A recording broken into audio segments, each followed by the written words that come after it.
നമസ്കാരം. നമ്മൾ പ്രീമിയം ചാർട്ടുകൾ മാത്രം ഉപയോഗിച്ച് മാർക്കറ്റ് അനാലിസിസിന് വരുമ്പോഴത്തേക്ക് മാർക്കറ്റ് PDH ലെവലാണ് ഔട്ട് ഓഫ് ദ മണി ചാർട്ടായ 24,400 CE, അതായത് ATMന് തൊട്ടടുത്തുള്ള ഔട്ട് ഓഫ് ദ മണി ചാർട്ടാണ്. ഈ ചാർട്ടിൽ എന്താ പണിയുന്നത്? ബയർ സെൻറ്റിമെൻറ്റ്സ് മോർണിംഗിന് ഫസ്റ്റ് ക്യാൻഡിൽ തന്നെ ബയർ സെൻറ്റിമെൻറ്റ്സ് വീക്കാണെന്ന് കാണിച്ചാണ്. അതായത് റെസിസ്റ്റൻസിലാണ് ഈ മാർക്കറ്റ് ഓപ്പൺ ആയേക്കുന്നത്. ഈ മാർക്കറ്റ് ഓപ്പൺ ആയിട്ട് അപ്പോൾ എന്തായിരിക്കും കൂടുതൽ സാധ്യത എന്ന് വെച്ചാൽ, മാർക്കറ്റ് ഇനി ഒരു അപ്പ് മൂവ്മെൻറ്റ് വരികയാണെങ്കിൽ ഇവിടെ ഉണ്ടാകുന്ന ഈ PDH ഹൈയുടെ റെസിസ്റ്റൻസിൽ മാർക്കറ്റ് ടച്ച് ചെയ്ത് കഴിഞ്ഞാൽ മാർക്കറ്റ് ഒരു ഡൗൺ ട്രെൻഡിലോട്ട് വരാനുള്ള സാധ്യത ഉണ്ടായിരിക്കും.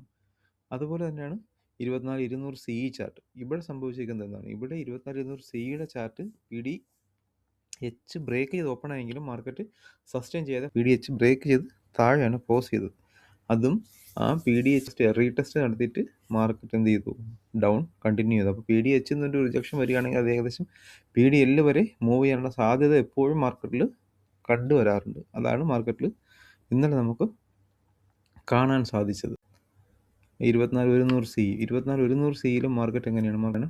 അവിടെയും മാർക്കറ്റ് ഒരു ടൈം ഓപ്പൺ ആയത് മാർക്കറ്റ് PDHന് താഴെയാണെങ്കിലും PDH ലെവലിൽ സസ്റ്റെയിൻ ചെയ്യാതെ അത് മാർക്കറ്റ് ഡൗൺ ട്രെൻഡിലോട്ട് ഫോളോ ചെയ്തു.